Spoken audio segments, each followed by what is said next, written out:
বিসমিল্লাহির রহমানির রহিম।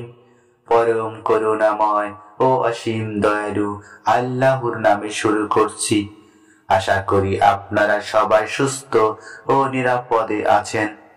ভাই ও আমার বোনেরা, আপনারা যদি সামনে বৃহস্পতিবার রাতে অর্থাৎ 27 তারিখ বৃহস্পতিবার দিবাগত রাত শুক্রবার সহজ কথায় লাইলাতুল কদরের রাতে ছোট্ট 2টি দোয়া খাস দিলে আমল করেন, ইনশাআল্লাহ আপনাদের কোনো প্রকার আশা অপূর্ণ রাখবেন না রহিম রহমান আল্লাহ। শুধু তাই নয়, এই মহিমান্বিত রাত হাজার রাতের চেয়ে ফজিলতপূর্ণ। সেই রাতে আমলটি যদি করতে পারেন, গায়েবী টাকা আসবে ইনশাআল্লাহ, এমনকি সংসারে অভাব অনটন থাকবে না ইনশাআল্লাহ। ভাই ও আমার বোনেরা, এখন লাইলাতুল কদর নিয়ে কিছু আলোচনা করব, মন দিয়ে শুনবেন। শবে কদর শব্দটি ফার্সি, আরবিতে লাইলাতুল কদর, লাইলাতুল বা শব এর অর্থ রাত, কদর এর অর্থ অনেক, যেমন পরিমাপ, পরিমাণ, নির্ধারণ, ভাগ্য নিরূপণ, সম্মান, গৌরব, মর্যাদা ও মহিমান্বিত। সুতরাং লাইলাতুল কদর বা শবে কদর অর্থ সম্মানিত, মর্যাদাপূর্ণ, মহিমান্বিত ও ভাগ্য নির্ধারণী রজনী, অর্থাৎ ভাগ্য রজনী রাত। এই রাতকে লাইলাতুল কদর বলার কারণ হচ্ছে, এই রাতের পূর্বে আমল না করার কারণে যাদের কোনো সম্মান, মর্যাদা, মূল্যায়ন ছিল না, তারাও তওবা, ইস্তেগফার ও ইবাদতের মাধ্যমে এই রাতে সম্মানিত ও মহিমান্বিত হয়ে যান। তাফসীরে মারিফুল কোরআনে রাসূল সাল্লাল্লাহু আলাইহি সাল্লাম ইরশাদ করেছেন, যে ব্যক্তি ঈমানের সঙ্গে সওয়াবের আশায় কদরের রাত্রিতে ইবাদতের মধ্যে থাকে, অর্থাৎ রাত জাগরণ করবে, তার আগের গুনাহ ক্ষমা করে দেওয়া হবে। সহিহ বুখারী শরীফের হাদিস, হাদিস নং 35। যারা এমন মহান রাত অবহেলায় কাটিয়ে দেয়, তারা হতভাগা ছাড়া আর অন্য কিছুই নয়। এই সম্পর্কে রাসূল সাল্লাল্লাহু আলাইহি সাল্লাম বলেছেন, এ মাসে অর্থাৎ রমজান মাসে এমন একটি রাত আছে যা হাজার রাতের চেয়ে উত্তম। যে এর কল্যাণ থেকে বঞ্চিত হলো, সে সত্যি বঞ্চিত হলো। সুনানে নাসাই শরীফের হাদিস, হাদিস নং 2108। এ রাতের ফজলত লাভের জন্য প্রথমে অতীতের সব গুনাহের জন্য আল্লাহর কাছে আন্তরিকভাবে তওবা, ইস্তেগফার করা উচিত। কেননা শারীরিক পরিচ্ছন্নতার পাশাপাশি মনের পবিত্রতা অর্জন যে কোনো ইবাদত কবুলের অন্যতম মাধ্যম। মনের পবিত্রতা অর্জনের বড় উপায় হলো আন্তরিকভাবে তওবা, ইস্তেগফার করা। আল্লামা ইবনে রজব হাম্বলী বলেন, উত্তম হলো যে রাতে কদর অনুসন্ধান করা হবে তাতে পরিচ্ছন্নতা অর্জন করা, সুগন্ধি ব্যবহার করা, গোসল, সুগন্ধি, উত্তম কাপড়ের মাধ্যমে সৌন্দর্য বন্ধন করা। আর বাহ্যিক সৌন্দর্যের জন্য যথেষ্ট নয়, যদি না মানুষের ভেতরটা সুন্দর হয়। মানুষের ভেতর সুন্দর হয় তওবা ও আল্লাহমুখী হওয়ার মাধ্যমে, অর্থাৎ বেশি বেশি ইস্তেগফারের মাধ্যমে। ভাই ও আমার বোনেরা, ঋণ, দুশ্চিন্তা, ভয়, দমন পীড়ন থেকে মুক্তির জন্য শবে কদরের রাত্রিতে আপনারা এই দোয়াটি আমল করবেন।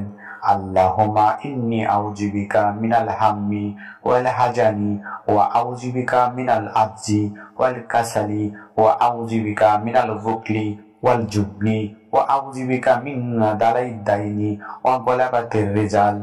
অর্থ, হে আল্লাহ, নিশ্চয় আমি আপনার আশ্রয় নিচ্ছি দুশ্চিন্তা ও দুঃখ থেকে, অপারগতা ও অলসতা থেকে, কৃপণতা ও ভীরুতা থেকে, ঋণের ভার ও মানুষদের দমন পীড়ন থেকে।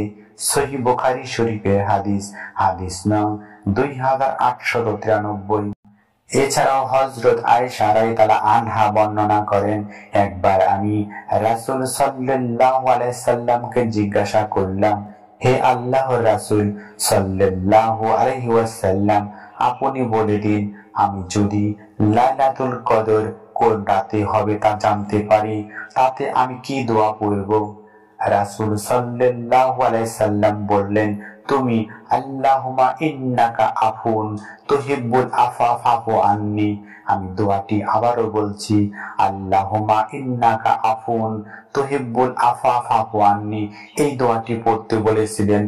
দোয়াটির অর্থ হচ্ছে, হে আল্লাহ, আপনি ক্ষমাশীল, ক্ষমা করতে ভালোবাসেন, অতএব আমাকে ক্ষমা করে দিন। মুসনাদে আহমদ শরীফের হাদিস, ইবনে মাজাহ শরীফের হাদিস, মিশকাত শরীফের হাদিস। মুমিন ভাই ও আমার বোনেরা, এখন লাইলাতুল কদর রাতে কিভাবে আমলটি করবেন আমি বিস্তারিত বলে দিচ্ছি, মন দিয়ে শুনবেন।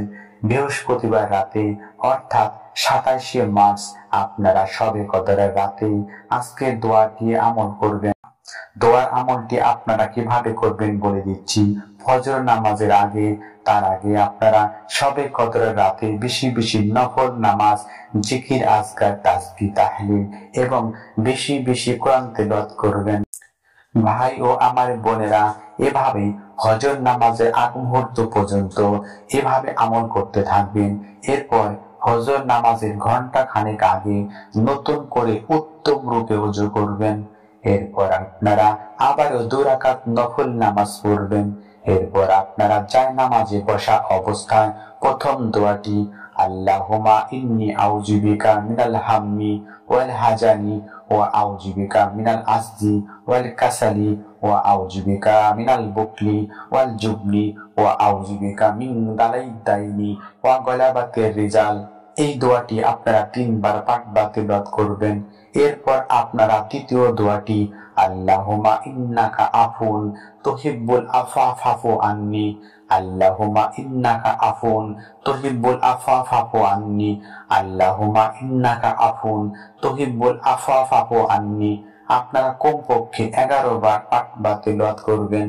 এরপর অন্যান্য আমলের মতো দরুদে ইব্রাহিম, আল্লাহুম্মা সাল্লি আলা মুহাম্মাদিন ওয়া আলা আলি মুহাম্মাদিন কামা সাল্লাইতা আলা ইব্রাহিমা ওয়া আলা আলি ইব্রাহিমা ইন্নাকা হামিদুম মাজিদ, আল্লাহুম্মা বারিক আলা মুহাম্মাদিন ওয়া আলা আলি মুহাম্মাদিন কামা বারাকতা আলা ইব্রাহিমা ওয়া আলা আলি ইব্রাহিমা ইন্নাকা হামিদুম মাজিদ। বা সবচেয়ে ছোট দরুদ, সাল্লাল্লাহু আলাইহি ওয়াসাল্লাম, সাল্লাল্লাহু আলাইহি ওয়াসাল্লাম, সাল্লাল্লাহু আলাইহি ওয়াসাল্লাম। এভাবে এই দরুদ শরীফটি আপনারা 7 বার পাঠ বা তিলাওয়াত করবেন। আল্লাহ তাআলা আমাদের সবাইকে শবে কদরের রাতে উল্লিখিত এই দোয়াগুলো এবং জিকির, আজকার, কোরআন তেলাওয়াত করার তৌফিক দান করুন। আমিন সুম্মা আমিন। আসসালামু আলাইকুম ওয়া রাহমাতুল্লাহি ওয়া বারাকাতুহু।